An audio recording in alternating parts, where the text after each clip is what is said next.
Hola, te saluda Eli, te doy la bienvenida para hablarte de biología.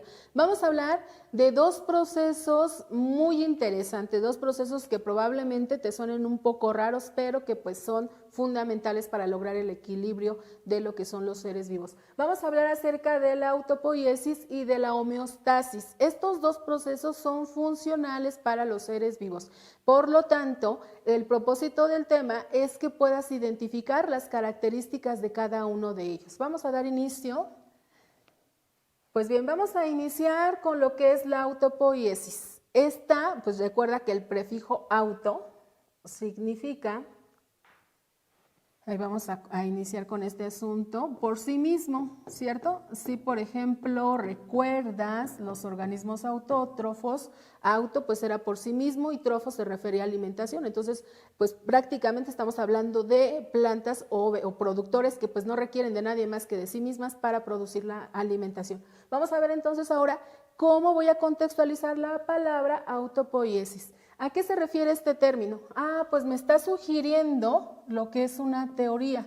Y esta teoría habla sobre lo que son los sistemas vivos, los sistemas de vida. Estos sistemas de vida van a tener una característica muy interesante. Me van a hablar acerca de una capacidad. Los sistemas van a tener una capacidad. ¿Cuál va a ser su capacidad? Pues esa capacidad va a ser de equilibrarse por sí mismos, de lograr una situación en la cual van a llegar al equilibrio.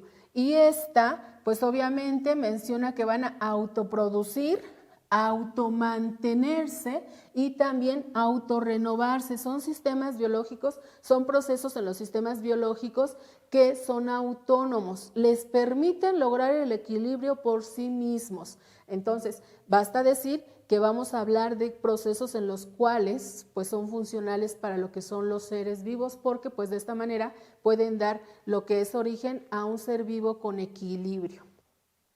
Ahora, ¿de dónde surge esta idea? Pues la idea en realidad surge de lo que es un biólogo cuyo nombre es Francisco Varela y Humberto Maturana. Pues estos dos personajes, estos dos biólogos, pues nos traen en contexto este concepto. Este concepto nos lo rescatan en el año de 1970 y fue pues meramente accidental. Ellos en realidad lo que pretendían es dar lo que era sentido a cómo es de que surgía la vida, cómo es de que teníamos organismos y cómo estos organismos presentaban vida. Gracias a este asunto lograron analizar este tipo de procedimientos en los cuales verificaron que el sistema podía mantenerse en equilibrio mediante ciertos mecanismos, pero por sí mismo. Vamos entonces a analizar cuáles son las características. Ahora, ¿qué características tiene este sistema? Un sistema que tiene autopoiesis va a presentar lo siguiente, va a ser un sistema autónomo, es decir, pues va a actuar por propia cuenta, va a tener una funcionalidad concreta en la cual no interfiere nadie más. Otro aspecto interesante y relevante es la llamada clausura operacional. Esta clausura operacional le permite no vincular cada uno de sus procedimientos, no vincular cada proceso. ¿Por qué? Porque puede mediar de forma muy concreta cómo se van a llevar a cabo. Puede cada uno denotar qué es lo relevante y qué no. Y dada la medida en la cual cuantifica en este caso lo que es funcional o lo que es más importante, podrá actuar. Otro asunto es también su propia autoconstrucción de estructuras. Por sí mismo puede modelar estructuras que le permitan lo que es lograr el equilibrio. Entonces, imagínate, un sistema con estas características, pues tiene una funcionalidad totalmente correcta. Ahora, ¿qué ejemplos tenemos para hablar de este proceso de autopoiesis? Si hablamos de este proceso, pues estamos hablando de lo que son las células. Las células son unidades estructurales que tienen esas capacidades, pueden dar todas esas posibilidades y con el propósito, pues de poder realizar su funcionalidad de forma totalmente viable. Otros son los organismos pluricelulares. ¿Por qué?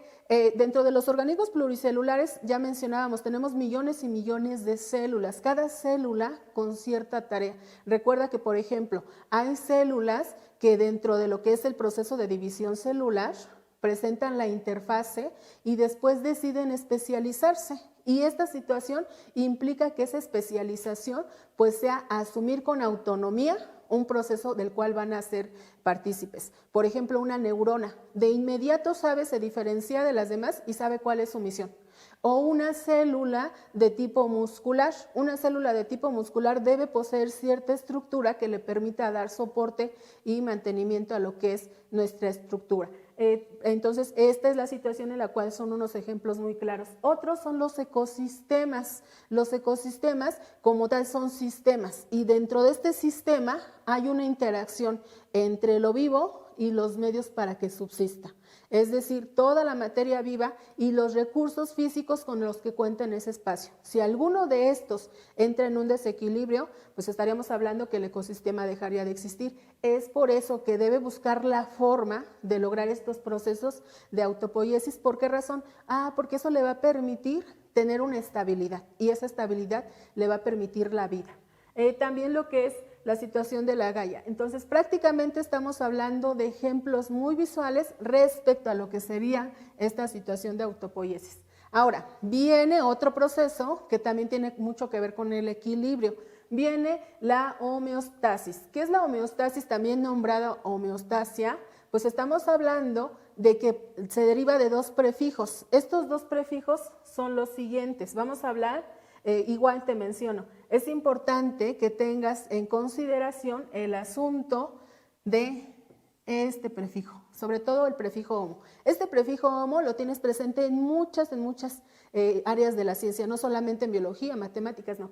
El prefijo homo significa igual, y stasis significa quieto. Entonces también hablamos de un sistema de equilibrio, y es un sistema de equilibrio dinámico en el cual lo que vamos a permitir es que ese equilibrio pues nos permita ser estable, es un sistema estable, y un sistema estable en el cual haya una interacción entre el medio interno y el medio externo, donde las posibilidades de lo que se presente puedan permitir que se logre ese equilibrio. ¿Qué implica esta situación de la homeostasis? Pues implica que exista una regulación y un registro.